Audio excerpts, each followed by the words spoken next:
ini adalah hal yang perlu dilakukan pria untuk bisa mengobati impoten secara alami. Saya akan memaparkan secara bertahap, langkah demi langkah, kira-kira apa saja nih yang harus dilakukan supaya kalian bisa mengobati impoten. Saya tidak akan membagikan ya untuk konsumsi obat ini, obat itu, atau suplemen ini, suplemen itu, karena yang saya sampaikan ini pure untuk bisa kalian pertimbangkan untuk mengobati kasus impotensi bahkan dari rumah kalian masing-masing. Harapannya di akhir video kalian sudah paham ya apa yang harus dilakukan, kira-kira apa penyebab impotennya, dan apa yang harus dipertimbangkan supaya impoten ini bisa sembuh. Saya Dr. Jeffrey Albari Tribowo, spesialis andrologi, ahli reproduksi pria pertama di Banjarmasin, Kalimantan Selatan. Keseharian saya sebagai seorang dokter spesialis andrologi itu sering dapat ya pertanyaan dari orang-orang terdekat saya yang mengidap impotensi, karena dia tahu kalau saya itu sering menangani kasus masalah disfungsi ereksi. Mereka nanya, "Dok, saya itu pernah mengalami impoten, tiba-tiba susah keras nih, dan ini berlangsung cukup lama.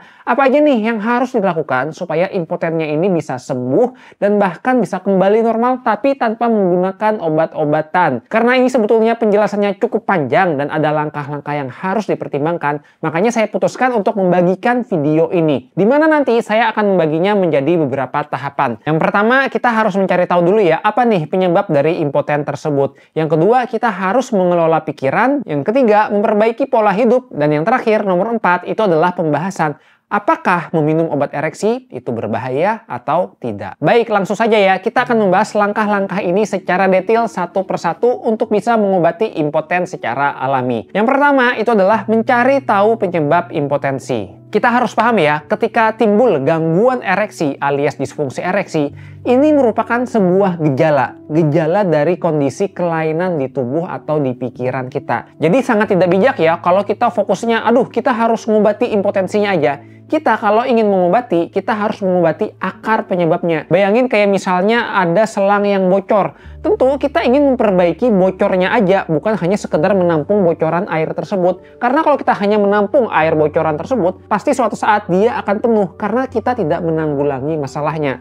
Makanya sangat penting kalau kita ingin memperbaiki fungsi ereksi, kita harus cari tahu apa saja penyebab dari gangguan impoten yang terjadi di tubuh kita. Secara garis besar ya, untuk penyebab impoten itu dibagi menjadi dua. Yang pertama itu dikenal sebagai disfungsi ereksi psikogenik atau permasalahan di pikiran kita. Yang kedua itu dikenal dengan istilah kondisi medisnya disfungsi ereksi organik, alias terdapat kondisi penyakit di tubuh kita yang akhirnya mengganggu fungsi ereksi. Kita akan membahasnya ya lebih lanjut. Yang namanya impotensi dikarenakan ada permasalahan pikiran, ini biasanya sering mengenai pada pria-pria usia muda. Bahkan ya pada pria yang baru menikah, dia itu udah bisa timbul gangguan ereksi. Dan ini sering menimbulkan kecemasan. Karena sebelum-sebelumnya saya kalau masturbasi ereksinya normal. Kok tiba-tiba saat nikah ada kendala? Rupanya ketika dia nikah, stresnya itu tinggi. Pikirannya kacau, dia tidak rileks. Akhirnya mengganggu fungsi ereksi.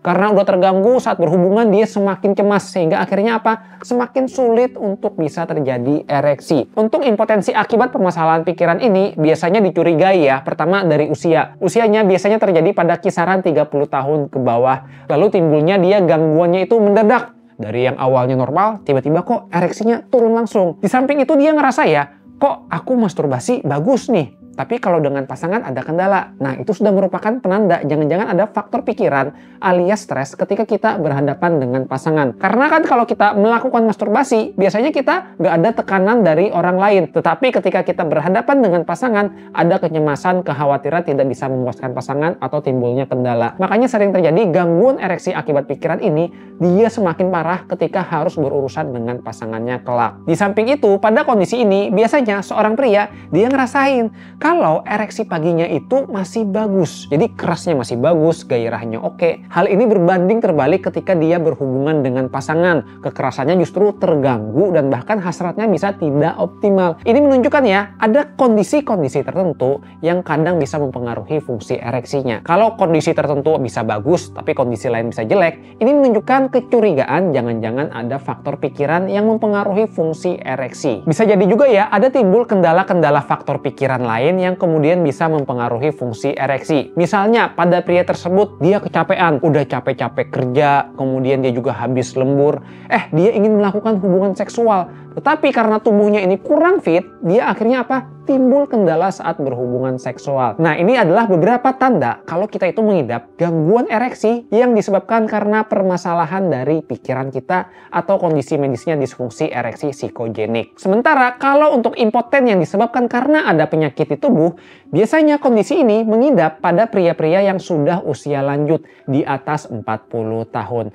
Walaupun perlu diingat juga ya, kadang bisa terjadi loh gangguan penyakit ini udah timbul di usia yang relatif muda karena pola hidup yang tidak sehat. Untuk impoten karena ada penyakit di tubuh ini, dia tandanya cukup khas. Antara lain, dia ngerasa ya kalau ereksi pagi mulai jarang. Padahal dulu waktu muda, wah, penis itu tiap pagi selalu bangun. Kok sekarang ini jadi susah keras, kekerasannya nggak optimal, langsung kempes. Nah, ini menunjukkan kecurigaan jangan-jangan ada penyakit di tubuh. Selain itu, dia coba juga ya, mungkin dengan melakukan masturbasi.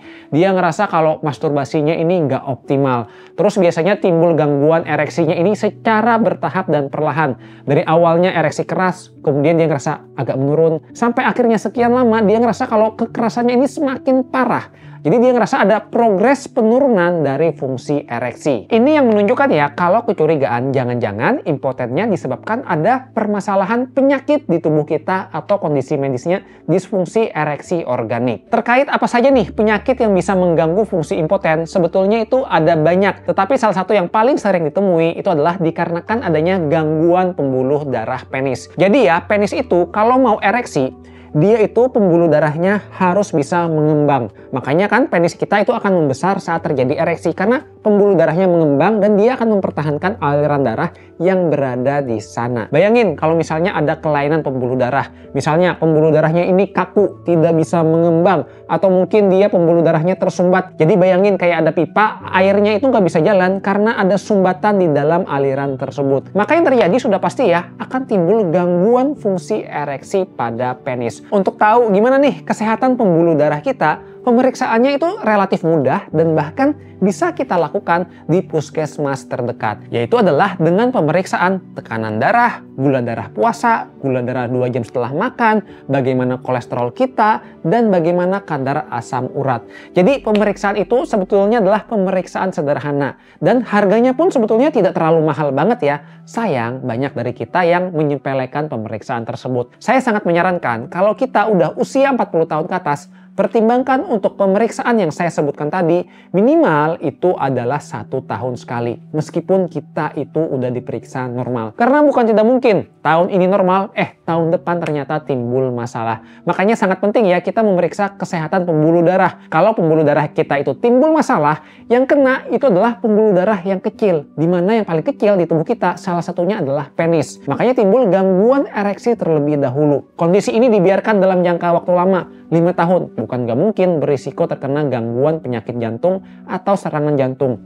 Dibiarin lebih lama lagi 10 tahun berisiko terkena stroke karena pembuluh darahnya yang kena semakin pembuluh darah yang besar. Di samping gangguan pembuluh darah penis, penyebab lain yang sering saya temui itu dikarenakan adanya gangguan hormon testosteron pada pria. Jadi kita itu pada pria punya bensin yang berperan penting untuk fungsi seksual, khususnya untuk ereksi dan libido alias gairah seksual. Namanya itu adalah hormon testosteron. Hormon testosteron ini dia diproduksi oleh buah zakar kita. Tetapi ketika sudah menginjakkan usia 40 tahun ke atas, hormon testosteron ini mulai terdapat penurunan. Kondisi medisnya disebut dengan andropause atau penurunan hormon testosteron yang terjadi di tubuh. Untuk tahu kira-kira hormon testosteron di tubuh kita ini normal atau rendah, dia diperlukan pemeriksaan laboratorium, yaitu adalah pemeriksaan darah. Jadi darah kita akan diambil kira-kira 2-3 ml, kemudian akan diproses laboratorium untuk dicek berapa kadar hormon testosteron. Biasanya pada orang yang mau cek testosteron disarankan ya untuk periksanya itu antara pukul 8 sampai 10 pagi dan dia harus berpuasa dulu 12 jam. Jadi dari jam 8 malam dilarang makan dan hanya boleh minum air putih. Setelah keluar hasil hormon testosteron, barulah dapat diinterpretasikan bagaimana nih nilai hormon testosteron. Tetapi hati-hati, karena banyak pria ya yang salah menginterpretasi tentang hormon testosteron ini. Dia udah cek hormon testosteron, dia ngelihat, oh ini normal aja nih berdasarkan standar lab. Namun yang paling penting, saya sangat menyarankan untuk konsultasi dengan dokter andrologi terlebih dahulu. Karena interpretasi hormon testosteron itu tidak semudah itu. Kadang hormon testosteronnya kelihatan normal, padahal bisa jadi dia hormonnya rendah dan memerlukan terapi hormon testosteron. Makanya penilaian hormon testosteron ini tidak bisa dilakukan secara sembarangan. Biasanya harus dilakukan oleh dokter dan juga dilihat bagaimana nih gejala di tubuhnya. Apakah ada kecurigaan hormon testosteron rendah atau tidak. Baik, itu tadi ya untuk penyebab gangguan dari impoten tersering. Kenapa sih mengetahui apa penyebab gangguan impoten ini sangat penting? Karena dengan kita tahu akar permasalahannya, kita bisa menentukan strategi selanjutnya untuk bisa mengobati impoten kita ini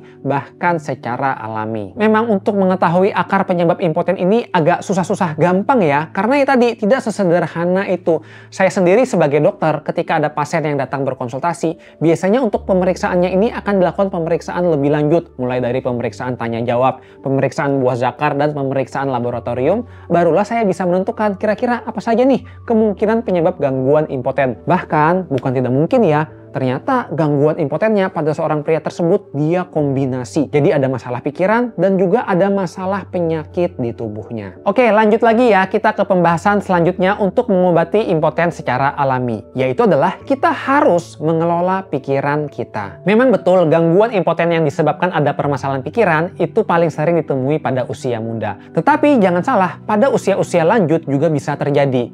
Karena ya biasanya pada orang-orang yang usia lanjut, mereka itu ada penyakit di tubuhnya sehingga mengakibatkan gangguan fungsi ereksi. Biasanya karena kondisi penyakit disfungsi ereksi ini, alhasil dia menjadi cemas dan stres. Makanya timbul gangguan stres dan pikiran juga yang kemudian akan mengganggu fungsi ereksinya. Kita harus paham ya, yang namanya fungsi ereksi agar bisa bekerja dengan optimal, itu kita harus dalam kondisi tenang, rileks, chill, dan nyaman. Karena saraf yang mengatur fungsi ereksi ini baru bisa bekerja ketika kita dalam kondisi tersebut, kondisi yang nyaman dan santai. Sebaliknya, kalau misalnya ya kita saat berhubungan seksual, udah stresnya tinggi, cemas, khawatir, udah depresi, maka yang terjadi saraf untuk fungsi ereksi ini dia tidak dapat bekerja dengan optimal. Akhirnya apa? Pria tersebut akan kesulitan untuk mencapai ereksi karena tadi saraf fungsi ereksinya tidak bisa bekerja. Makanya sangat penting ya, kalau kita mau fungsi ereksinya itu sehat, kita harus menjaga pola pikir kita supaya tetap tenang dan rileks. Pertanyaannya adalah, gimana nih cara supaya kita bisa mengelola pikiran? Ada berbagai metode yang bisa kita pertimbangkan. Salah satunya kita harus tenangkan pikiran dulu. Jadi misalnya ketika stres itu menerpa, coba deh kita tarik nafas pelan, keluarkan pelan-pelan. Jadi kita relaksasi pikiran, tenang pikiran supaya kita lebih tenang terlebih dahulu. Kemudian juga sangat penting ya kita memiliki istirahat yang cukup. Karena nih misalnya kita ternyata masih kecapean, kondisi fisik masih lelah, pikiran masih stres, maka sudah tentu ya fungsi ereksi ini tidak optimal. Makanya sangat penting selain kelola pikiran juga kita harus istirahat yang cukup. Di samping itu juga sangat penting untuk mengkomunikasikan dengan istri.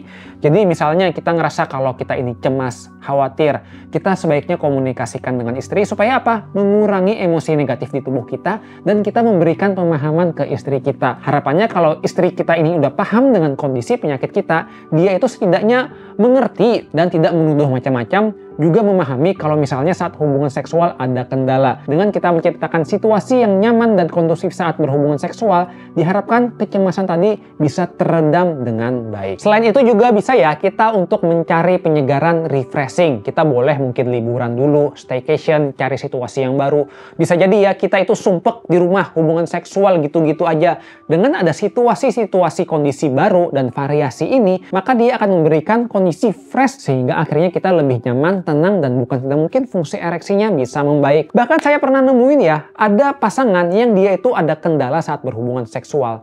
Dan dia cerita, ketika dia staycation, justru ereksinya bagus. Nah ini sudah sangat jelas ya menunjukkan kalau dia mungkin ada kejenuhan atau mungkin ada stres tertentu di rumahnya yang dia bisa hilangkan ketika dia berada di tempat yang baru. Juga sangat penting ya pada pria-pria jangan lupa untuk melakukan hobi. Misalnya kalian hobi mancing, ya oke kalian silakan aja mancing kalau itu ngerasa bisa mengurangi stres kalian. Komunikasikan juga dengan istri kalau mancing ini ya itu sebagai media pelampiasan dan pengeluaran emosi negatif. Karena biasanya istri banyak yang marah ya kalau kita laki-laki melakukan hobi kita. Pada prinsipnya kita sebagai seorang manusia tentu perlu work-life balance juga. Kadang kita udah kerja capek-capean, kita sangat penting untuk membalance kehidupan dan kesenangan kita dengan melakukan hobi kita tadi. Ketika kita udah siap, kondisinya nyaman dan tenang, barulah kita coba untuk melakukan hubungan seksual lagi dengan pasangan. Jangan sampai ya kalian masih merasa kalau tubuhnya kurang fit, tapi kalian paksain terus untuk hubungan seksual. Hal ini tentu akan menimbulkan kendala. Juga yang paling penting adalah saat berhubungan seksual kita harus mendapatkan pemanasan yang cukup. Jadi nggak bisa kita hubungan seksual langsung terburu-buru ingin cepat-cepat selesai.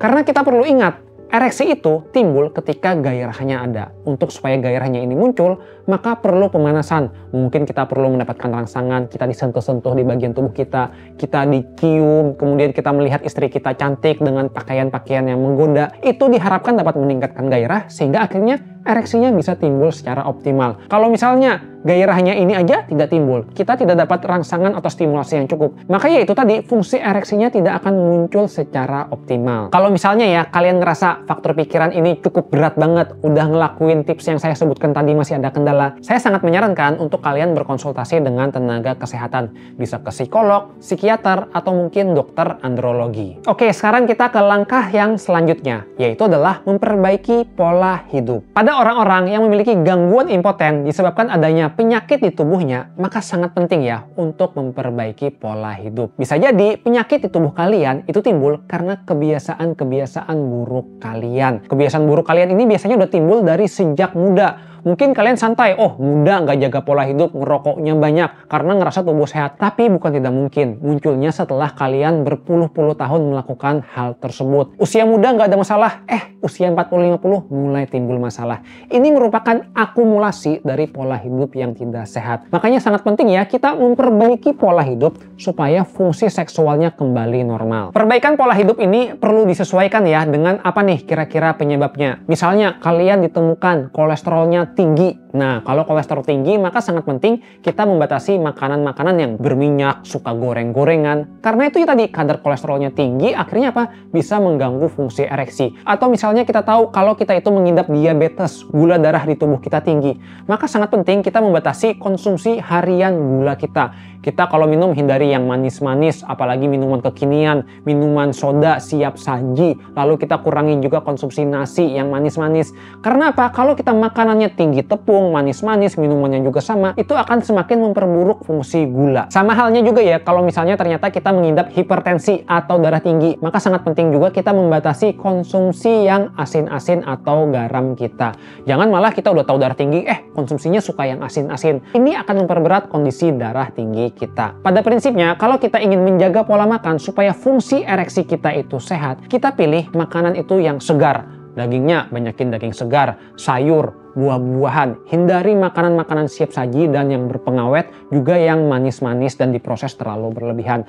Untuk pembahasan tentang apa saja nih makanan rekomendasi yang bisa memperbaiki fungsi ereksi, saya sudah pernah membuat video yang membahas hal ini. Kalau ingin menyaksikannya bisa klik linknya di atas sini. Oke, kita sudah mengatur pola makan ya. Tetapi yang perlu diingat, kita juga perlu untuk memonitor. Kira-kira kita udah ngatur pola makan, apakah tadi gangguan-gangguan pembuluh darahnya bisa kembali normal atau enggak. Kalau ternyata kita ngatur pola makan, pola hidup, tetapi ternyata kadar kolesterol masih tinggi, tensi masih tinggi, gula juga sama, maka saya sangat menyarankan untuk pertimbangkan ya berkonsultasi dengan dokter untuk mendapatkan pengobatan penyakit tadi. Penyakit darah tingginya diobati, gula tinggi diobati, kolesterol tinggi atau asam uratnya juga sama harus diobati. Kabar baiknya pengobatan ini bahkan bisa kita lakukan di puskesmas terdekat. Dan kalau kalian ada BPJS, bisa menggunakan BPJS-nya. Jadi kalian nggak perlu mengeluarkan biaya. Makanya sangat penting kalian itu untuk check up dan periksa ke klinik terdekat kalian. Untuk mengatur pola makan, ini sangat disarankan ya pada orang-orang yang mengidap impoten dikarenakan permasalahan pembuluh darah di tubuh. Sementara pada orang-orang yang gangguan impotennya dicurigai karena adanya penurunan hormon testosteron,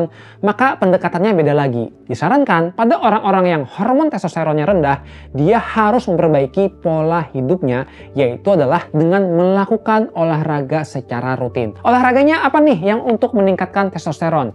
Saya sangat menyarankan ya orang-orang kalau ingin menjaga hormon testosteronnya optimal, dia itu nge-gym alias olahraga kekuatan. Sebanyak berapa kali? Minimal saya sarankan 2 kali seminggu. Dengan durasi kira-kira 60 menit masing-masing sesi. Kita latih otot-otot kita, mulai dari otot atas dan otot bawah. Jadi di panggul kita itu ada otot yang berperan untuk mengatur fungsi ereksi dan ejakulasi. Kalau kita nggak ngelatih, ereksi juga terganggu, maka yang terjadi otot ini akan mengecil sehingga akhirnya apa? fungsi ereksinya tidak membaik. Gimana cara latihannya? Ada banyak metodenya. Salah satu yang paling terkenal itu adalah senam Kegel. Jadi senam Kegel ini sangat membantu fungsi ereksi di tubuh kita. Terkait pembahasan senam Kegel, saya udah buat video yang membahas hal ini ya. Bisa klik videonya di atas ini kalau kalian mau menyaksikan. Selain olahraga kekuatan, kita juga bisa kombinasi ya dengan olahraga yang namanya itu adalah HIIT, High Intensity Interval Training. Olahraga ini, dia itu ternyata memiliki manfaat baik untuk meningkatkan testosteron. Cara melakukan olahraga ini itu adalah kita melakukan olahraga aerobik, tapi dalam waktu yang singkat. Misalnya kita lari ya dengan intensitas yang cepat banget. Mungkin kisaran beberapa detik. Setelah 10-30 detik, kita istirahat lagi. Nah, kita ulangi beberapa kali. Jadi ternyata olahraga intensitas tinggi ini memiliki manfaat baik untuk kesehatan tubuh kita, khususnya hormon testosteron. Makanya sangat penting ya, kita bisa mungkin kalau kesulitan melakukannya, kita pilih di treadmill. Ada tuh biasanya protokol HIIT, High Intensity Interval Training. Sama di sepeda juga kita bisa melakukannya. Jadi kita misalnya ngayuh yang cepat dulu, nanti baru kita istirahat. Jadi ada periode-periode kita intensitas tinggi dan intensitas rendah. Ketika intensitas tinggi inilah yang akan memiliki manfaat baik untuk kesehatan. Di samping itu juga sangat penting ya, kita harus tahu testosteron itu diproduksi paling tinggi ketika kita tidur. Makanya sangat penting kita menjaga durasi tidur kita. Disarankan orang-orang tidurnya itu minimal 7 jam dan maksimal 9 jam. Kalau misalnya ya kita tidurnya itu kurang, udah dari muda selalu begadang,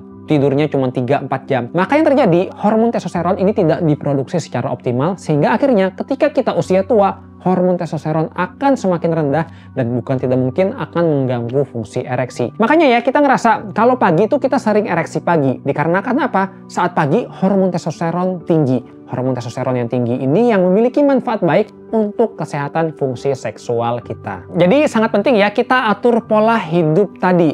Tapi misalnya ya kita udah ngatur pola hidup, udah olahraga, udah tidur cukup, ngatur pola makan, kok masih terganggu fungsi ereksinya? Maka saya sangat menganjurkan ya, jangan-jangan kita memerlukan terapi yang namanya adalah testosteron replacement therapy alias terapi penambahan hormon testosteron. Dengan terapi penambahan hormon testosteron yang dikerjakan oleh dokter andrologi, dia akan sangat membantu sekali supaya hormon testosteron di tubuh kita ini kembali normal sehingga diharapkan fungsi ereksinya membaik. Jadi sangat penting ya kita tahu kadang hormon testosteronnya ini penurunannya sudah sangat jauh. Untuk bisa mencapai nilai normalnya ini perlu perbaikan yang signifikan. Di samping pola hidup juga kita pertimbangkan untuk mendapatkan terapi penambahan hormon testosteron oleh dokter andrologi. Sekarang kita ke pembahasan yang terakhir. Apakah obat ereksi itu berbahaya? Saya paham ya, banyak orang yang khawatir dengan konsumsi obat ereksi. Dia takut aja efek sampingnya nanti berbahaya untuk kesehatan. Yang harus kita pahami, tentu kalau kita ingin memperbaiki ereksi secara alami, bisa kita lakukan seperti yang tips saya bagikan sebelumnya. Tetapi kalau tidak ada perbaikan, maka ini menunjukkan gangguannya itu sudah cukup berat.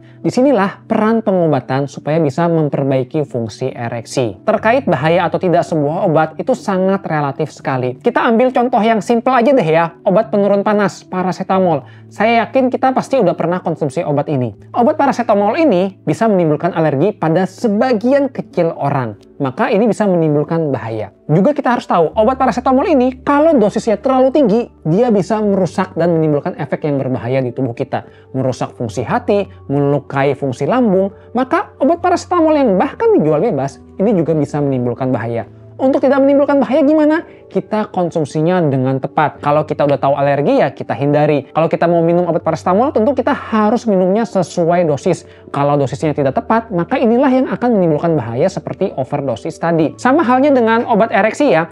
Obat ereksi, dia itu bukan obat yang golongan bebas. Dengan kata lain, kalau kita mau mendapatkannya harus sesuai dengan resep dokter. Karena apa? Obat ini dia jauh lebih perlu monitoring dibandingkan obat-obat lain yang dijual bebas. Efek sampingnya lebih berbahaya. Nah, kalau kita ingin konsumsi obat ereksi ini supaya aman, maka harus sesuai dengan anjuran dokter seperti dokter andrologi untuk menjaga kira-kira fungsinya ini tetap baik. Tentunya sebagai seorang dokter andrologi, kita akan melakukan pemeriksaan lebih lanjut dulu ya. Kira-kira orang tersebut ini aman gak nih untuk konsumsi obat ereksi. Mulai dari kita lihat bagaimana keluhan penyakitnya, apa saja penyebabnya, pemeriksaan labnya, kita perbaiki kalau ada masalah. Barulah kita akan pertimbangkan penggunaan obat ereksi.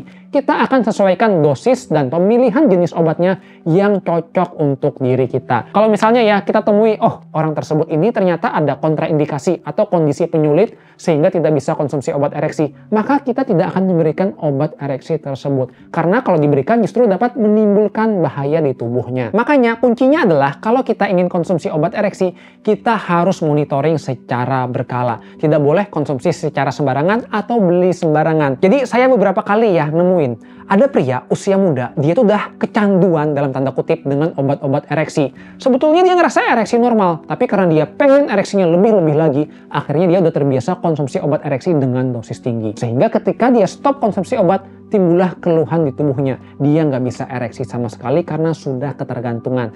Nah, ini kan udah tidak sehat. Karena apa? Karena ketidakbijakan dalam menggunakan obat. Di sisi lain, saya juga pernah menemui ya, ada pasien cerita, "Dok, saya udah pernah konsumsi obat ereksi, tapi kok gak ngefek sama sekali. Saya periksa penyebab-penyebab lain gak ada." Rupanya saya baru tahu kalau dia itu menembus obatnya beli di pasar dan juga beli di online. Dia bilang, "Dok, saya kalau beli di pasar ini harganya murah, Dok. Obat ini, Dok, Viagra, kalau di apotek resmi kan mahal, harus pakai resep dokter. Saya beli bebas aja di pasaran. Harganya murah, Dok, cuman 1/4 dari harga aslinya." Di sini yang perlu kita pahami ya, yang namanya obat bukan tidak mungkin ada obat palsu. Salah satunya adalah obat-obat ereksi ini banyak banget yang dipalsukan. Masalahnya adalah obat palsu ini efektivitasnya dia akan menurun dan bukan tidak mungkin bisa menimbulkan bahaya serius di tubuh kita. Karena kita tidak pernah tahu kandungan sesungguhnya di dalamnya bagaimana.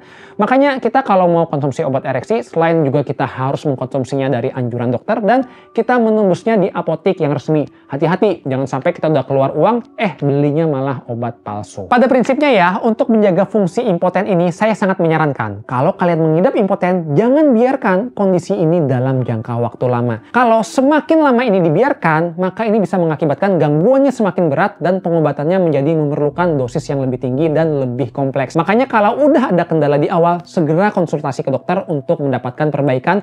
Terlebih kalau kalian sudah memperbaiki pola hidup, mengelola pikiran, masih belum ada perbaikan. Terkait pembahasan lebih lengkap ya, untuk pengobatan impoten, saya sudah pernah loh membuat video khusus yang membahas hal ini. Kalau kalian ingin menyaksikannya, bisa klik link video berikut ini. Terima kasih sudah menyaksikan.